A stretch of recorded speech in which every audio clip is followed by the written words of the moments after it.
Hoje é o Dia Mundial do Meio Ambiente e o Band Cidade está de volta com o nosso Momento Rio Vivo, uma iniciativa do Grupo Bandeirantes de Comunicação no Vale do Paraíba em parceria com o Instituto Bandeirantes, que promove ações de preservação da natureza.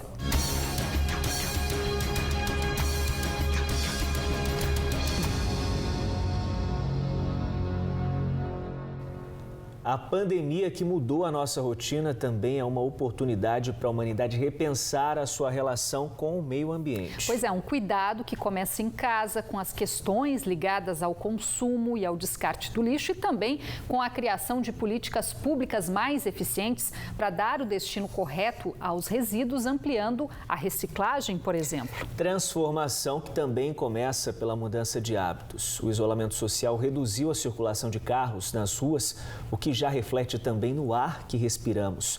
Mas e na nossa região, será que os resultados também são positivos? A gente vai falar sobre esse assunto agora com o professor do ITA, Wilson Cabral, que é especialista em meio ambiente e sustentabilidade, está conectado via Skype com o Band Cidade. Olá, professor, muito boa noite, seja bem-vindo ao Band Cidade.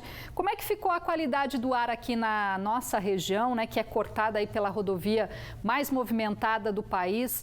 Houve redução de poluentes com menos carros nas ruas? Boa noite novamente. Boa noite a todos. Sim, nós identificamos uma redução, embora para alguns poluentes a gente não consiga dizer exatamente que reduziu. Para alguns a gente notou que os níveis são bem parecidos com o mesmo período do ano passado, né, na quarentena, de 18 de março até 31 de maio do ano passado. Mas aí tem um outro detalhe que explica um pouco essa manutenção de alguns níveis, né? É que no ano passado choveu bem mais do que esse ano, nessa mesma época. E quando chove, a chuva contribui para reduzir a poluição atmosférica, especialmente do material particulado, né? Então, para alguns poluentes, a gente percebe uma redução, o caso dos óxidos de nitrogênio. Então, esses reduziram em torno de 20% a 30%. Mas para material particulado, nós não notamos essa diminuição diretamente, os níveis são os mesmos. Mas significa que diminuiu, mas como choveu menos esse ano, eles continuam no ar e isso afeta do mesmo jeito. Mas, professor, a emissão de gases poluentes do setor industrial, por exemplo, continua? Vocês conseguiram esse diagnóstico, fazer esse recorte? Olha só, nós não temos os dados de emissões de cada setor, tá? Então, o que a gente fez foi utilizar os dados das estações da CETESB, que monitoram a qualidade do ar, e analisar as variações nos níveis desses poluentes monitorados no ar. Então, pelo que a gente notou, a gente pode claramente perceber uma redução de todos os poluentes, só que mostrando, por exemplo, que os resíduos, os poluentes de origem industrial e de origem de veiculação automotora, especialmente diesel, houve redução mais significativa, né? Então, a gente pode notar que houve uma redução generalizada. Só que os números em termos de monitoramento não dizem, os números se mantiveram, né?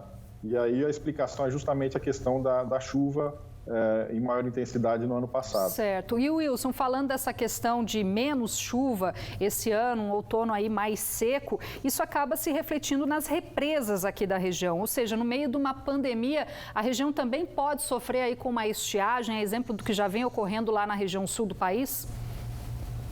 De fato, justamente por ter chovido menos, e inclusive não choveu menos só nesse período de março a maio, choveu menos no período de novembro a fevereiro, que é o período de reposição, que é o período chuvoso naturalmente, né? Então, por ter chovido menos, houve uma reposição menor dos níveis de represa. Hoje nós estamos aí com o que a gente chama de reservatório equivalente, da ordem de 59% de capacidade. Então, e com o consumo que deve aumentar na pandemia, você começa, de energia, por exemplo, e água, você começa a pode ter problema justamente porque a gente está entrando na estação mais seca, né? Certo. Wilson, para a gente encerrar rapidinho aqui, como é que você acha que vai ficar a nossa relação com o meio ambiente? Homem e natureza, vai ficar uma relação melhor aí no pós-pandemia? Olha, eu quero ser otimista, embora alguns números não indiquem muito isso.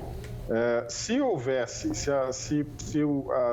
as percepções caminhassem, fizessem com que as pessoas, a humanidade, caminhasse para mudar seus hábitos, mudar completamente, inclusive a questão econômica, né? Desacelerar, a gente poderia tomar uma lição muito interessante da pandemia. Está em nossas mãos, né, Wilson, essa responsabilidade, né, de transformar. Embora isso não esteja acontecendo de certa forma, né? Os mercados estão voltando a reagir e reagir no mais do mesmo. Sim, se nós na mesma velocidade de antes, né? Wilson, obrigado, viu, pela sua participação aqui no Band Cidade. Um grande abraço. Obrigada, boa noite, professor.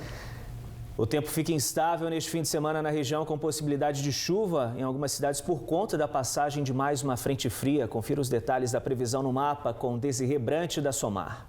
Olá, muito boa noite. Boa noite também a todos que nos acompanham. A frente fria que mudou o tempo em São Paulo já se afastou, mas a presença de novas áreas de instabilidade mantém a quantidade de nuvens e a possibilidade de chuva em alguns pontos do estado. Além disso, no fim de semana, outra frente fria passa por São Paulo e vai manter o tempo nublado, com possibilidade de chuva, inclusive no Vale do Paraíba, e até com a temperatura um pouquinho mais baixa.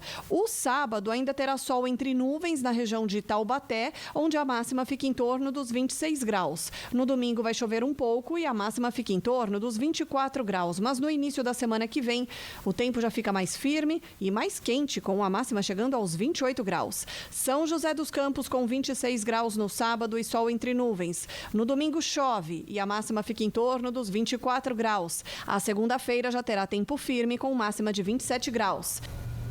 Em instantes, no Band Cidade, reabertura gradual. Prefeitura de São José dos Campos libera acesso ao Parque da Cidade a partir deste fim de semana. Hora certa para você, 7h10.